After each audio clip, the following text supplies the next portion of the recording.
नमस्कार। राजस्थान में वर्ष 2023 में दिसंबर माह तक विधानसभा चुनाव होने हैं और इससे पूर्व एज ए बीएलओ के रूप में अगर आप काम कर रहे हैं तो आपके लिए ये वीडियो बहुत महत्वपूर्ण है, क्योंकि जब विधानसभा चुनाव होंगे तो उस समय एज ए बीएलओ के रूप में आपका कार्य थोड़ा बढ़ जाता है। तो हम ये देखेंगे कि अभी से ये काम है वो शुरू कर दिया गया है और धीरे धीरे इसकी गति पकड़ने वाले हैं और जल्दी ही आपके पास भी इस प्रकार के आदेश आने वाले हैं कि कौन कौन से कार्य आपको राज्य निर्वाचन आयोग या फिर भारत निर्वाचन आयोग की दिशा निर्देशानुसार करने हैं। उसी कड़ी में एक कार्य जो सभी कर्मचारियों के लिए अनिवार्य है, जिसे प्रारंभ कर दिया गया है, वो कौन सा कार्य है कि आगामी विधानसभा आम चुनाव 2023 के लिए मतदाता, कार्मिकों और स्टाफ का विवरण प्राप्त करने के संबंध में फॉर्मेट और मानक सॉफ्टवेयर बाबत ये निर्वाचन विभाग का एक पत्र आया था 15/2/2023 को। उस संदर्भ में है कि उपर्युक्त विषय अंतर्गत प्रासंगिक पत्र के संदर्भ में निवेदन है कि आगामी विधानसभा आम चुनाव 2023 के लिए मतदान, मतगणना, कार्मिकों और स्टाफ का विवरण प्राप्त करने हेतु पत्र के साथ 35 कॉलम का फॉर्मेट भेजा जा रहा है। मतलब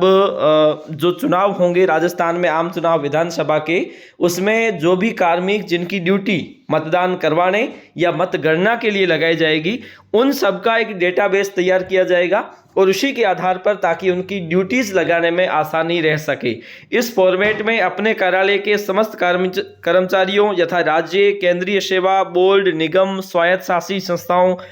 आदि सभी विभागों के कर्मचारियों के विवरण प्राप्त करके डेटाबेस तैयार किया जाना है। अतः आपके अधीनस्थ समस्त कर्मचारियों का डेटाबेस दिनांक 9/3 तक तैयार कर निर्धारित प्रपत्र में भिजवाना सुनिश्चित करवाएं। इसका मतलब है कि प्रत्येक राज्य सरकार का कर्मचारी जो वर्तमान में कार्यरत है, उन सबका एक डेटाबेस तैयार होगा, जिसके माध्यम से जब लगभग नवंबर में जब विधानसभा के चुनाव होंगे, उस दरमियान जो मतदान करवाने का कार्य कार्मिकों के माध्यम से करवाया जाना है, मतगणना भी कार्मिकों के माध्यम से करवाई जानी है, ताकि निश्चित समय पर मतदान कार्य को सुनिश्चित किया जा सके और इसके साथ साथ उन कार्मिकों को इस कार्य में लगाया जा सके जो वास्तव में वर्तमान में कार्यरत हैं। तो यूं समझिए कि जो विधानसभा चुनाव आने वाले हैं 2023 में, उसका कार्य है वो अभी से प्रारंभ कर दिया गया है और अब है वो एज ए बीएलओ के रूप में आपका काम बढ़ने वाला है। बढ़ने वाला मतलब आपकी एक जिम्मेदारी थोड़ी सी बन जाती है कि अब कुछ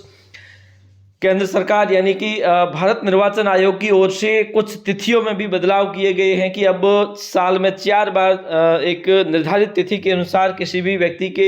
या किसी भी नागरिक को मतदाता सूची में जोड़ा जा सकता है। तो ये काम भी आपको आगे इसी प्रकार से करते रहना है। तो आम चुनाव 2023 के लिए कार्य है वो प्रारंभ कर दिया गया है। आज के लिए इतना ही, धन्यवाद।